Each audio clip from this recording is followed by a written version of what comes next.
ਪਹਿਲਾਂ ਤੇ ਕੱਲ ਦੇ ਮੈਚ ਬਾਰੇ ਅਸੀਂ ਗੱਲ ਕਰਦੇ ਹਾਂ। ਤੁਸੀਂ ਵੀ ਇਵੇਂ ਦਾ ਕੋਈ ਮੁਤਨਾਜ਼ਿਆ ਤਰੀਨ ਮੈਚ ਵੇਖਿਆ ਤੇ ਜਿਹੜੇ ਰੂਲਸ ਐਂਡ ਰੈਗੂਲੇਸ਼ਨਸ ਨੇ ਜਿਹੜੇ ਕੱਲ ਅਸੀਂ ਆਪਣੇ ਜਿਹੜੇ ਵਿਊਅਰਸ ਨੇ ਉਹਨਾਂ ਨੂੰ ਜ਼ਰਾ ਸਮਝਾਓ। ਬੜੇ ਕਨਫਿਊਜ਼ਨ ਨੇ ਜੀ ਵੀ ਬਿਲਕੁਲ ਹਰ ਤਰਫ ਫੈਲੀ हुई है।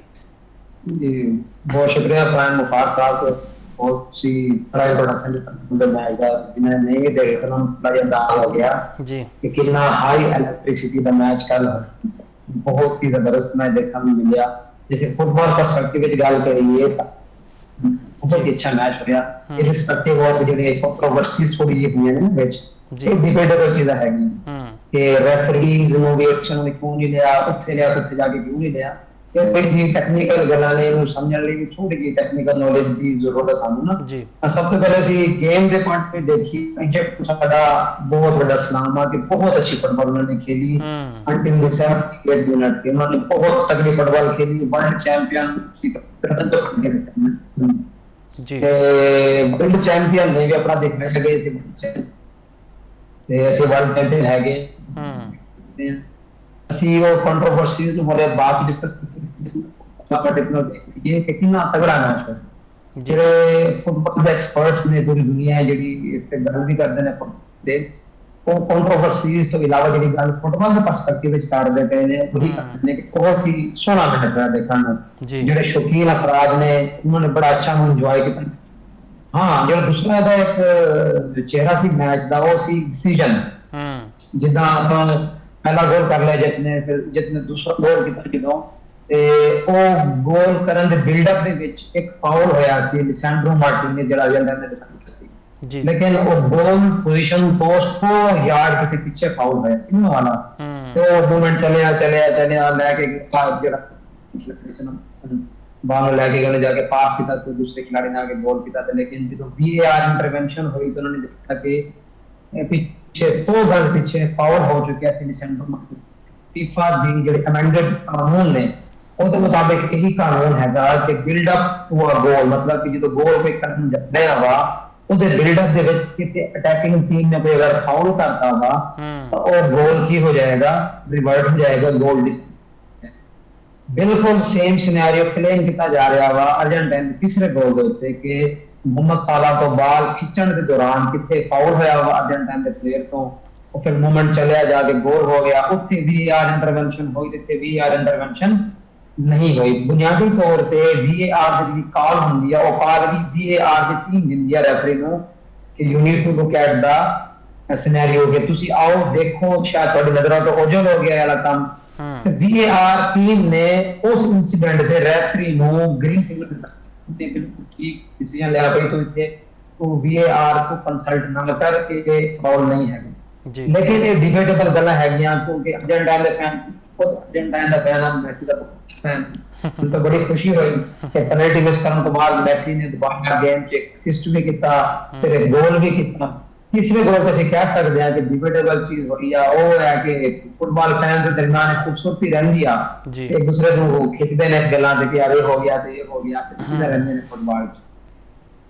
ਬਿਲਕੁਲ। ਤੇ ਫੈਸਲ ਸਾਹਿਬ ਅਸੀਂ ਇਹ ਵੀ ਗੱਲ ਕਰਦੇ ਪਏ ਸਾਂ ਅਮਰੀਕੀ ਸਦਰ ਡੋਨਲਡ ਟਰੰਪ ਨੇ ਆਪਣਾ ਅਸਰ ਰਸੂਖ ਆਪਣਾ ਕਾਇਮ ਕਰਨ ਦੀ ਕੋਸ਼ਿਸ਼ ਕੀਤੀ ਹੈ। ਫੀਫਾ ਦੇ ਸਦਰ ਨੂੰ ਕਾਲ ਕੀਤੀ ਹੈ, ਫਿਰ ਇਹ ਵੀ ਕਿਹਾ ਹੈ ਕਿ ਰੈੱਡ ਕਾਰਡ ਜਿਹੜਾ ਦਿੱਤਾ ਗਿਆ ਸੀ ਅਮਰੀਕੀ ਖਿਡਾਰੀ ਨੂੰ ਉਹ ਵੀ ਫਿਰ ਵਾਪਸ ਲੈ ਲਿਆ ਗਿਆ ਸੀ। ਆਪਣੀ ਅੱਖਾਂ ਨਾਲ ਵੇਖਿਆ UEFA ਜਿਹੜੀ ਤਨਜ਼ੀਮ ਹੈ ਫੁੱਟਬਾਲ ਦੀ ਉਹਨੇ ਵੀ ਇਹਤਜਾਜ ਕੀਤਾ ਹੈ। ਤੇ ਹੁਣ ਇਹ ਵੀ ਗੱਲਾਂ ਹੋ ਰਹੀਆਂ ਨੇ ਕਿ ਈਰਾਨ ਦੀ ਟੀਮ ਨੂੰ ਵੀ ਜਾਣਬੁੱਝ ਕੇ ਬਾਹਰ ਕੱਢਣ ਦੀ ਕੋਸ਼ਿਸ਼ ਕੀਤੀ ਗਈ ਹੈ ਕਿਉਂਕਿ ਉਹ ਕੋਈ ਮੈਚ ਤੇ ਹਾਰੇ ਨਹੀਂ ਸੀਗੇ, ਵੈਸੇ ਸਾਰੇ ਮੈਚ ਬਰਾਬਰ ਰਹੇ ਸੀਗੇ। ਤੇ ਤੁਸੀਂ ਇਵੇਂ ਦਾ ਕੋਈ ਮੁਤਨਾਜ਼ਿਆ ਤਰੀਨ ਇਵੈਂਟ ਪਹਿਲੇ ਵੀ ਕਦੀ ਵੇਖਿਆ?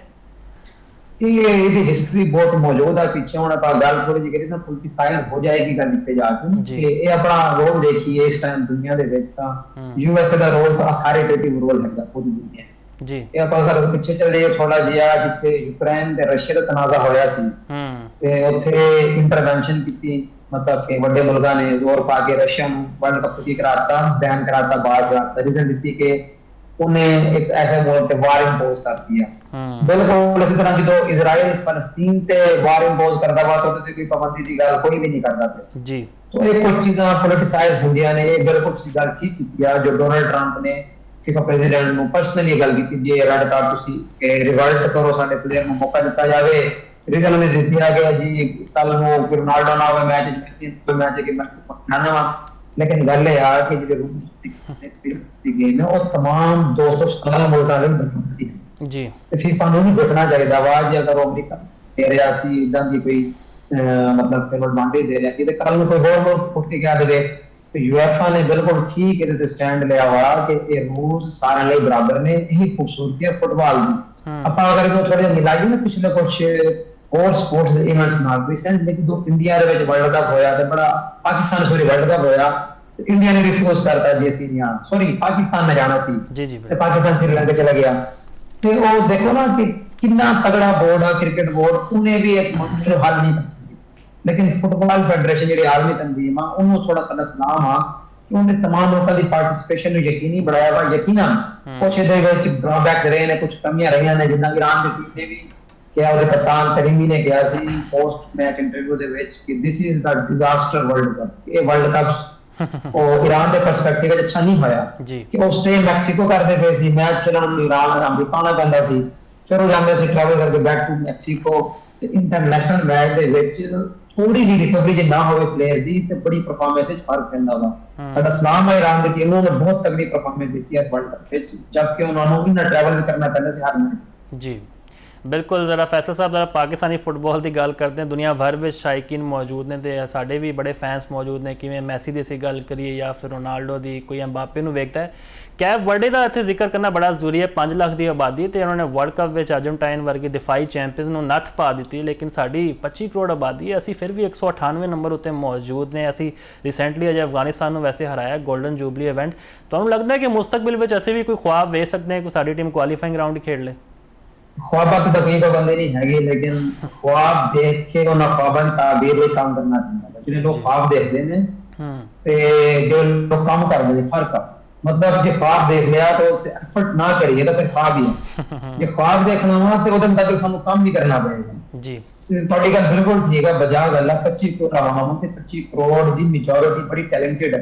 ਹਮੇ ਜਿਹੜਾ ਵੀ ਸ਼ੋਭਾ ਚੱਕ ਲਈ ਅਸੀਂ, ਸਾਨੂੰ ਪਿੱਛੇ ਉਹਦੇ ਇੱਕ ਨਿਜ਼ਾਮ ਬਣਾਉਣ ਦੀ ਜ਼ਰੂਰਤ ਆ ਕਿ ਉਹ ਨਿਜ਼ਾਮ ਜਿਹੜਾ ਹਰ ਸ਼ੋਬੇ ਦੇ ਵਿੱਚ ਅਪਲਾਈ ਕੀਤਾ ਜਾਵੇ ਤੇ ਐਟ ਦੀ ਐਂਡ ਆਫ ਦਾ ਡੇ ਉਸ ਨਿਜ਼ਾਮ ਤੋਂ ਗੁਜ਼ਰਨ ਤੋਂ ਬਾਅਦ ਸਾਡੇ ਕੋਲ ਐਂਡ ਪ੍ਰੋਡਕਟ ਹੋਣਾ ਚਾਹੀਦਾ। ਗੱਲ ਇਹ ਆ ਕਿ ਪਾਕਿਸਤਾਨ ਫੁੱਟਬਾਲ ਫੈਡਰੇਸ਼ਨ ਨੂੰ ਚਾਹੀਦਾ ਵਾ ਕਿ ਸਿਸਟਮ ਡਿਵੈਲਪ ਕਰੇ ਐਸਾ ਕਿ ਜਿਹਦੇ ਵਿੱਚ ਯੂਥ ਤੋਂ ਪਲੇਅਰ ਆਉਣ ਤੇ end of the day Puri senior team ਤੱਕ ਦੀ ਤਰਤੀਬ ਹੋਣੀ ਚਾਹੀਦੀ ਹੈ। ਇਹਦੇ ਵਿੱਚ ਡੋਮੈਸਟਿਕ ਵੀ ਹੈ, ਸਾਡਾ ਡੋਮੈਸਟਿਕ ਵੀ ਨਹੀਂ ਹੈਗਾ।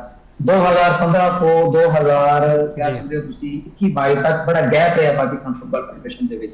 ਉਹ ਗੈਪ ਦੁਬਾਰਾ ਤੋਂ ਫਿਲ ਹੋਇਆ ਵਾ, ਹੁਣ ਮੁੰਡਿਆਂ ਨੂੰ ਮੌਕਾ ਵੀ ਮਿਲ ਰਿਹਾ ਵਾ, ਲੇਕਿਨ ਹਲੇ ਵੀ ਅਸੀਂ ਬਹੁਤ ਪਿੱਛੇ ਆ। ਸਾਨੂੰ ਬਹੁਤ ਸਾਰੀਆਂ ਚੀਜ਼ਾਂ ਸਿਸਟਮੈਟਿਕ ਵੇ ਦੇ ਵਿੱਚ ਡਿਵੈਲਪ ਕਰਨ ਦੀ ਲੋੜ ਹੈਗੀ। ਸਾਨੂੰ ਚਾਹੀਦਾ ਵਾ ਕਿ ਅਸੀਂ ਕੀ ਬਣਾਈਏ, ਆਪਣੀ ਡੋਮੈਸਟਿਕ ਲੀਗ ਬਣਾਈਏ ਜਿੱਥੇ ਸਾਡੇ ਲੋਕਲ ਮੁੰਡੇ ਥਰੂਆਊਟ ਦਾ ਯਾਰ ਖੇਲ ਕੇ ਦਿਖਾਣ, ਆਪਣਾ ਟੈਲੈਂਟ ਦਿਖਾਣ, ਕੋਚਿਸ ਉਹਨਾਂ ਨੂੰ ਦੇਖਣ, ਉੱਥੇ ਡਿਵੈਲਪਮੈਂਟ ਹੋਏ ਉਹਨਾਂ ਦੀ। ਇਹਦੇ ਨਾਲ ਸਾਡੇ ਕਾਰਪੋਰੇਟ ਸੈਕਟਰ ਨੂੰ ਵੀ ਇਨਵੋਲਵ ਹੋਣ ਦੀ ਲੋੜ ਆ ਕਿ ਅਸੀਂ ਜਿੱਦਾਂ ਕ੍ਰਿਕਟ ਦੇ ਬੜੇ ਸਟਾਰਸ ਨੂੰ ਫਾਲੋ ਕਰਦੇ ਆ ਕਿ ਫੁੱਟਬਾਲ ਦੇ ਵਿੱਚ ਵੀ ਸਾਡੀ ਬਹੁਤ ਫੈਨ ਫੋਲੋਇੰਗ ਹੋਣੀ ਚਾਹੀਦੀ ਆ। ਮਾਸ਼ਾਅੱਲਾ ਤੁਸੀਂ ਉਹਨਾਂ ਨੇ ਜ਼ਿਕਰ ਕੀਤਾ ਜੁਬਲੀ ਇੰਟਰਨੈਸ਼ਨਲ ਟੂਰਨਾਮੈਂਟ ਦਾ ਮਾਲਕ ਜੀ ਜਿੱਤਿਆ ਤੇ ਉਹਦੇ ਵਿੱਚ ਸਾਡਾ ਬਲੋਚਿਸਤਾਨ ਦਾ ਮੁੰਡਾ ਸੀ ਸ਼ਾਇਕ ਦੋਸਤ, ਉਹਨੇ ਬੜਾ ਬੇਹਤਰੀਨ ਸੋਨਾ ਗੋਲ ਕੀਤਾ। ਜਿਸ ਤਰ੍ਹਾਂ ਹਾਰੂਨ ਹਾਮਿਦ ਮੁੰਡਾ ਸਾਡਾ ਬਾਹਰ ਦਾ ਵਾ, ਮਤਲਬ ਜਿਹੜੇ ਡੂਲ ਨੈਸ਼ਨੈਲਿਟੀ ਹੋਲਡਰ ਨੇ ਪਾਕਿਸਤਾਨ। ਮਤਲਬ ਟੀਮ ਸਾਡੀ ਬਹੁਤ ਅੱਛੀ ਆ, ਬਹੁਤ ਅੱਛਾ ਸਾਡੇ ਕੋਲ ਓਪਰਚੁਨਿਟੀ ਆ ਕਿ ਸਕੋਰ ਪਲੇਅਰ ਵੀ ਹੈਗੇ ਨੇ, ਸਾਡੇ ਕੋਲ ਲੋਕਲ ਗਰਾਊਂਡ ਪਲੇਅਰ ਵੀ ਬਹੁਤ ਅੱਛੇ ਹੈਗੇ ਨੇ।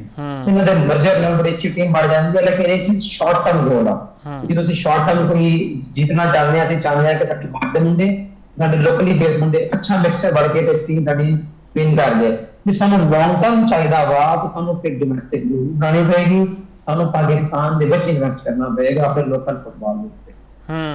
ਇਹ ਵੀ ਕਿਹਾ ਜਾਂਦਾ ਨਾ ਕਿ ਫੀਫਾ ਜਿਹੜਾ ਕਰੋੜਾਂ ਦਾ ਬਜਟ ਦਿੰਦਾ ਹੈ ਪਾਕਿਸਤਾਨ ਫੁੱਟਬਾਲ ਫੈਡਰੇਸ਼ਨ ਨੂੰ, ਉਹ ਖਿਡਾਰੀਆਂ ਦੀ ਫਲਾਓ ਬਹਿਬੂਦ ਉੱਤੇ ਨਹੀਂ ਲੱਗਦਾ। ਮਤਲਬ ਸਾਡੇ ਕੋਲ ਕੋਈ ਇਨਫਰਾਸਟ੍ਰਕਚਰ ਵੀ ਨਹੀਂ ਹੈ, ਬਿਹਤਰੀਨ ਸਟੇਡੀਅਮਸ ਵੀ ਨਹੀਂ ਨੇ, ਤੇ ਹੁਣ ਇਹ ਵੀ ਗੱਲਾਂ ਚੱਲਦੀਆਂ ਪਈਆਂ ਕਿ ਸਿੰਧ ਵਿੱਚ ਹੀ ਜ਼ਿਆਦਾ ਇਹਦਾ ਟੈਲੈਂਟ ਮੌਜੂਦ ਹੈ ਜਾਂ ਖਿਡਾਰੀਆਂ ਨੂੰ ਜ਼ਿਆਦਾ ਸ਼ੌਕੀਨ ਹੈ, ਕਿਉਂਕਿ ਲਿਆਰੀ ਦੀ ਅਸੀਂ ਗੱਲ ਕਰਦੇ ਹਾਂ, ਬ੍ਰਾਜ਼ੀਲ ਦੇ ਬੜੇ ਸਪੋਰਟਰਸ ਨੇ। ਪੰਜਾਬ ਵਿੱਚ ਘਟਦਾ ਜਾ ਰਿਹਾ ਦਿਨ ਬ ਦਿਨ। ਨਹੀਂ ਇਹ ਥੋੜੇ ਜਿਹੇ ਨਾ ਇਹਦੇ 'ਚ ਇਹ ਆ ਕਿ ਕਿਉਂਕਿ ਮੀਡੀਆ ਦੀ ਯਾਰੀ ਤੁਹਾਨੂੰ ਗੱਲ ਕਰੀਏ ਤਾਂ ਮੈਂ ਤੁਹਾਨੂੰ ਕੁਝ ਇਲਾਕੇ ਦੱਸਦਾ ਪੂਰੇ ਪਾਕਿਸਤਾਨ ਦੇ। ਮੈਂ ਇੱਕ ਫੁੱਟਬਾਲ ਫੈਡਰੇਸ਼ਨ ਨੇ ਜੀ ਸਿਸਟਮ ਹੈ ਨਾ, ਅਸੀਂ ਮੁਲਕ ਦੇ ਰੀਜਨ ਪਹਿਲੇ ਨਿਸ਼ਾਨਦੇਹੀ ਕੀਤੀ ਕਿ ਅਸੀਂ ਕਿੱਥੇ ਜਾਵਾਂਗੇ ਤਾਂ ਕਿ ਮੈਜੋਰਿਟੀ ਆਫ ਦੀ ਲੋਕਾਂ ਨੂੰ ਐਕਸੈਸ ਵੀ ਰਹੇ ਤੇ ਸਾਨੂੰ ਆਪਣਾ ਟੈਲੈਂਟ ਦਿਖਾਉਣ ਸੀ। ਫਿਰ ਟੀਮ ਸੈਸ਼ਨ ਕਰਨੀ ਸੀ। ਨੋ ਡਾਊਟ ਕਰਾਚੀ ਬਹੁਤ ਬੜਾ ਸਿਟੀ ਹੈ, ਉਹਦੇ ਕੋਲ ਕਲਚਰ ਵੀ ਬਹੁਤ ਪੁਰਾਣਾ ਕਲਚਰ ਹੈ ਫੁੱਟਬਾਲ ਖੇਡਣ ਦਾ, ਉਹਦੇ ਕੋਲ ਬਹੁਤ ਅੱਛੇ ਫੁੱਟਬਾਲ ਨੇ। ਇਸੇ ਤਰ੍ਹਾਂ जैसे बलोचिस्तान की गल करिए कोटा है बहुत अच्छी बहुत तगड़ी। जैसे पंजाब की गल करिए साडा टोबा टिक्स हो गया, जरा पीर मुगल हो गया, फैसलाबाद हो गया, ਸਿਟੀਜ਼ ਦੀ ਗੱਲ ਕਰ ਲਈਏ ਤਾਂ ਲਾਹੌਰ ਹੋ ਗਿਆ, ਜੀ ਇਸੇ ਤਰ੍ਹਾਂ ਹੋਰ ਵੀ ਸਾਡੇ ਇਲਾਕੇ ਨੇ ਜਿੱਥੇ ਫੁੱਟਬਾਲ ਖੇਲੀ ਜਾਂਦੀ, ਲੇਕਿਨ ਸਭ ਤੋਂ ਤਗੜਾ ਫੁੱਟਬਾਲ ਪੰਜਾਬ ਵਿੱਚ ਖੇਡਿਆ ਜਾਂਦਾ ਫੈਸਲਾਬਾਦ, ਟੋਬਾ, ਗੋਜਰਾ ਇਲਾਕੇ ਨੇ ਸਾਡੇ, ਤੇ ਬੜੀ ਸਾਡੀ ਨਰਸਰੀ ਹੈਗੀ, ਅਸੀਂ ਅੰਡਰ ਐਸਟੀਮੇਟ ਨਹੀਂ ਕਰ ਸਕਦੇ। ਬਾਕੀ ਗੱਲ ਆ ਕਲਚਰ ਦੀ, ਸਾਨੂੰ ਨਾ ਫੁੱਟਬਾਲ ਦਾ ਕਲਚਰ ਡਿਵੈਲਪ ਕਰਨਾ ਪਏਗਾ, ਬਾਰ-ਬਾਰ ਸਾਨੂੰ ਦਿਖਾਉਣਾ ਪਏਗਾ, ਬਾਰ-ਬਾਰ ਸਾਨੂੰ ਇਵੈਂਟ ਦਿਖਾਉਣੇ ਪੈਣਗੇ, ਉਹਦੇ ਤੇ ਸਾਨੂੰ ਕੀ ਰੱਖਣਾ ਪਏਗਾ, ਫਾਲੋ ਅਪ ਵੀ ਰੱਖਣਾ ਪਏਗਾ। ਸਾਡਾ ਕੀ ਹੁੰਦਾ ਸਾਲ ਚ ਟੂਰਨਾਮੈਂਟ ਕਰਾ ਲਿਆ, ਉਹਦੇ ਬਾਅਦ ਅਸੀਂ ਵੀ ਸੋ ਗਏ, ਸਾਡੇ ਪਲੇਅਰ ਵੀ ਸੋ ਗਏ, ਕਿੱਥੇ ਪਲੇਅਰ ਨੂੰ ਫਾਲੋ ਅਪ ਆ ਕੇ ਇੱਕ ਵਾਰ ਇੱਥੇ ਖੇਲਿਆ, ਇੱਥੇ ਖੇਲਿਆ, ਅੰਡਰ 14 ਖੇਲਿਆ, 16 ਖੇਲਿਆ, ਨਹੀਂ ਖੇਲਿਆ, ਕੀ ਇਹਦੇ ਵਿੱਚ ਅੱਛਾਈ ਆ ਰਹੀ ਹੈ, ਕੀ ਇਹਦੇ ਵਿੱਚ ਕਮੀ ਹੋ ਰਹੀ ਹੈ, ਕਿੱਦਾਂ ਇਹਨੂੰ ਅਸੀਂ ਕਵਰ ਕਰਨਾ ਵਾ। ਕੋਈ ਵੀ ਅਸੀਂ ਪ੍ਰੋਗਰਾਮ ਚਲਾਈਏ ਜਿਹਦੇ ਤੇ ਫਾਲੋ ਅਪ ਨਹੀਂ ਰੱਖਾਂਗੇ ਟੈਲੈਂਟ ਤੇ, ਉਹ ਟੈਲੈਂਟ ਸਾਡਾ ਜ਼ਾਇਆ ਹੁੰਦਾ ਜਾਏਗਾ, ਅਸੀਂ ਆਪਣੇ ਪੈਸੇ ਵੀ ਬਰਬਾਦ ਕਰਦੇ ਜਾਵਾਂਗੇ। ਜਿਹੜਾ ਤੁਸੀਂ ਗੱਲ ਕੀਤੀ ਹੈ ਕਿਸੇ ਕੋ ਫੰਡਿੰਗ ਨਹੀਂ ਆ, ਬਿਲਕੁਲ ਜਿਹੜੀ ਆਰਗੇਨਾਈਜੇਸ਼ਨ ਹੁੰਦੀ ਹੈ ਉਹਦੇ ਟ੍ਰਾਂਸਪੇਰੈਂਸੀ ਵੀ ਹੁੰਦੀ ਆ, ਉਹਨੂੰ ਆਪਣੀਆਂ ਚੀਜ਼ਾਂ ਪਬਲਿਕ ਕਰਨ ਦੀ ਵੀ ਚਾਹੀਦੀਆਂ ਨੇ, ਜਿੱਦਾਂ ਉਹ ਖਰਚੇ ਫੀਫਾ ਦਿੰਦੀ ਆ, ਹਰ ਹੈਡ ਹੁੰਦਾ ਵਾ ਕਿ ਯੂਥ ਵਿੱਚ ਕਿੰਨਾ ਖਰਚਾ ਕਰਨਾ, ਰੈਫਰੀ ਵਿੱਚ ਕਿੰਨਾ ਖਰਚਾ ਕਰਨਾ, ਲੀਗ ਵਿੱਚ ਕਿੰਨਾ ਖਰਚਾ ਕਰਨਾ, ਸੀਨੀਅਰ ਟੀਮ ਤੇ ਕਿੰਨਾ ਖਰਚਾ ਕਰਨਾ, ਇਹ ਚੀਜ਼ਾਂ ਟ੍ਰਾਂਸਪੇਰੈਂਟ ਹੋਣੀਆਂ ਚਾਹੀਦੀਆਂ ਨੇ ਕਿ ਆਮ ਫੁੱਟਬਾਲਰ ਨੂੰ, ਆਮ ਪਬਲਿਕ ਜਿਹੜੀ ਜਾਣਦੀ ਆ ਫੁੱਟਬਾਲ ਨੂੰ ਪਿਆਰ ਕਰਦੀ ਆ, ਉਹਨਾਂ ਦੇ ਸਾਹਮਣੇ ਵੀ ਚੀਜ਼ਾਂ ਆਉਣੀਆਂ ਚਾਹੀਦੀਆਂ ਨੇ ਬਲੂ ਬਲੈਕ ਐਂਡ ਵਾਈਟ ਦੇ ਵਿੱਚ ਕਿ ਇਹ ਚੀਜ਼ਾਂ ਨੇ, ਇਹ ਅਸੀਂ ਇਦਾਂ ਖਰਚ ਕਰ ਰਹੇ ਹਾਂ, ਇਹ ਸਾਡਾ ਪ੍ਰੋਜੈਕਟ ਚੱਲ ਰਿਹਾ ਹੈ, ਮਤਲਬ ਇਹ ਚੀਜ਼ਾਂ ਹੋਣਗੀਆਂ ਤਾਂ ਮੋਟੀਵੇਸ਼ਨ ਵੀ ਪੜੇਗੀ ਪਲੇਅਰਾਂ ਨੂੰ, ਤੇ ਜਿਹੜੀ ਆਵਾਮ ਆ ਉਹਨੂੰ ਵੀ ਇੱਕ ਸੁੱਖ ਰਹੇਗਾ ਕਿ ਹਾਂਜੀ ਸਾਡੀ ਜਿਹੜੀ ਫੈਡਰੇਸ਼ਨ ਆ ਜਾਂ ਜਿਹੜੀ ਸਾਡੀ ਕਰਤੇ ਰਹਿਤੇ ਨੇ ਫੁੱਟਬਾਲ ਦੇ, ਉਹ ਇੱਕ ਅੱਛੀ ਡਾਇਰੈਕਸ਼ਨ ਹੈ, ਸਿਸਟਮੈਟਿਕ ਵੇ ਦੇ ਵਿੱਚ ਆਪਣੀ ਆਰਗੇਨਾਈਜੇਸ਼ਨ ਚਲਾ ਰਹੇ ਨੇ।